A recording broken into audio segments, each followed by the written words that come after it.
प्रत्येक मनुष्य के जीवन में ऐसा क्षण अवश्य आता है जब सारे स्वप्न, सारी आशाएं, सारे दृश्य ध्वस्त हो जाते हैं। जीवन के सारे आयोजन ही बिखर जाते हैं। एक और धर्म होता है और दूसरी ओर सुख। इसी को धर्म संकट कहते हैं। जब धर्म का वहन ही संकट हो और धर्म का त्याग ही सुख हो। विचार कीजिए, कभी किसी स्वजन के विरुद्ध सत्य बोलने का अवसर प्राप्त हो जाता है, कभी ठीक दरिद्रता के समय सरलता से चोरी करने का मार्ग प्राप्त हो जाता है, कभी किसी शक्तिशाली राजनेता या राजा के कर्मचारी का अधर्म प्रकट हो जाता है। सबके जीवन में ऐसी घटना बनती ही रहती है। अधिकतर लोग ऐसे किसी क्षण को धर्म संकट के रूप में जान ही नहीं पाते। हमें किसी प्रकार के संघर्ष का अनुभव ही नहीं होता। सहजता से सुख की ओर खींचे चले जाते हैं, जैसे मक्खी गुड़ की ओर खींची चली जाती। वास्तव में धर्म संकट का क्षण ईश्वर के निकट जाने का क्षण होता है। यदि हम संघर्षों से भयभीत ना हो, सुख की ओर आकर्षित ना हो, अपने धर्म पर दृढ़ रहे, तो ईश्वर का साक्षात्कार दूर नहीं।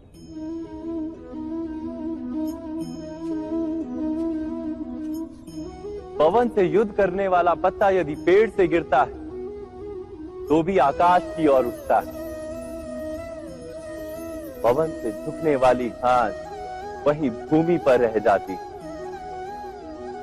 अर्थात धर्म संकट से यदि हम संकट को ही टाल दें तो सुख तो मिलता है, जीवन बढ़ता है, किंतु क्या चरित्र नहीं टूटता? क्या आत्मा दरिद्र नहीं हो जाती?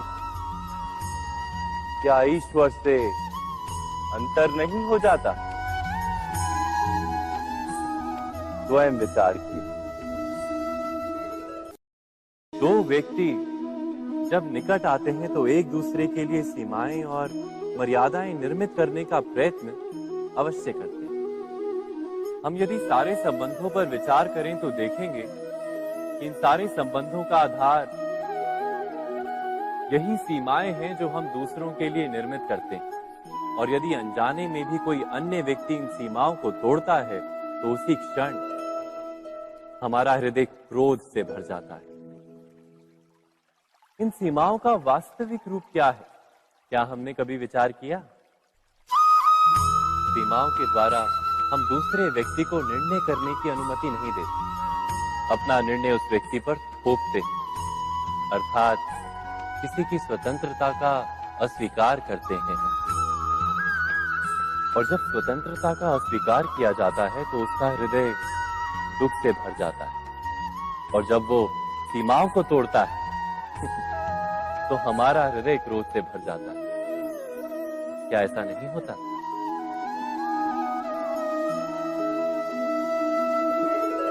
पर यदि एक दूसरे की स्वतंत्रता का सम्मान किया जाए तो किसी मर्यादाओं या सीमाओं की आवश्यकता ही नहीं होती। अर्थात जिस प्रकार स्वीकार किसी संबंध का देह है, क्या वैसे ही स्वतंत्रता किसी संबंध की आत्मा नहीं? स्वयं विचार कीजिए। सबके जीवन में ऐसा प्रसंग अवश्य आता है कि सत्य कहने का निश्चय होता है हृदय में, किंतु मुख से सत्य निकल नहीं पाता।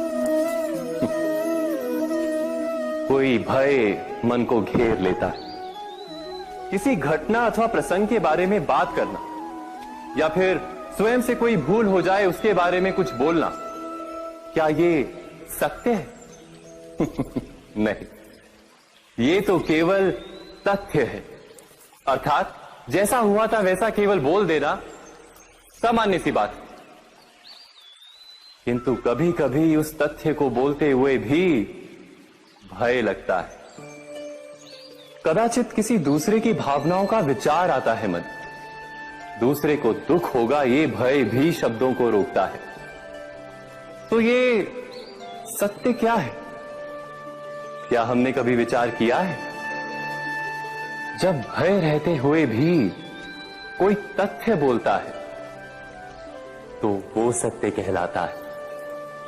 वास्तव में सत्य कुछ और नहीं, केवल निर्भयता का दूसरा नाम है। और निर्भय होने का कोई समय नहीं होता, क्योंकि निर्भयता आत्मा का स्वभाव है। अर्थात क्या प्रत्येक क्षण सत्य बोलने का क्षण नहीं होता?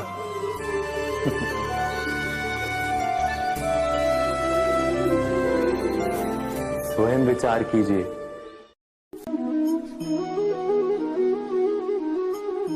श्रेष्ठता का क्या अर्थ है?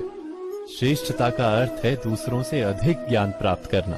अर्थात मूल्य इस बात का नहीं कि स्वयं कितना ज्ञान प्राप्त किया, मूल्य इस बात का है कि प्राप्त किया हुआ ज्ञान अन्य लोगों से कितना अधिक है।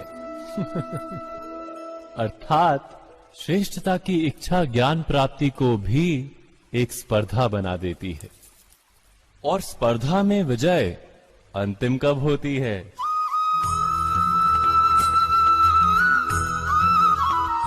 कुछ समय के लिए तो श्रेष्ठ बना जा सकता है, किंतु सदा के लिए कोई श्रेष्ठ नहीं रह पाता। फिर वही असंतोष, पीड़ा और संघर्ष जन्म लेता है। किंतु श्रेष्ठ बनने के बदले यदि उत्तम बनने का प्रयत्न करें तो क्या होगा?